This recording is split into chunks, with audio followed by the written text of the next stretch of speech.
অনেকে বলে বাঁধাকপি মানে এখন শেষের মুখে খেতে ভালো লাগে না, কিন্তু যদি জমিয়ে রান্না করা হয় সব সময় খেতে ভালো লাগবে। এই দেখো বন্ধুরা, আমি বাঁধাকপি রান্না করেছি এই রকম বড় বড় করে, কারণ হচ্ছে বড় বড় করে রান্না করলে না এই মুখে পড়লে বাঁধাকপিটা খেতে কিন্তু খুব ভালো লাগে।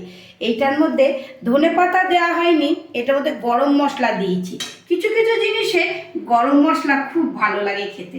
আর রান্না করেছি এরকম আমি ডিমের অমলেট কারি, মানে এটা আমি অমলেটটা বড় করে করে এটা কেকের মতন করে এইটাকে আমি এরকম কারি করেছি। মানে ডিমের কেক, ও পিসগুলো একটু দেখাচ্ছি। ডিমের কেক দেখাও। এটা না একটু অন্যরকম খেতে লাগবে।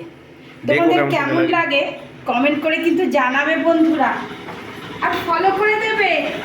অনেক ভালোবাসা দিচ্ছ, অসংখ্য ধন্যবাদ তোমাদের আমাকে এতটা সাপোর্ট করার জন্য, এতটা ভালোবাসা দেওয়ার জন্য।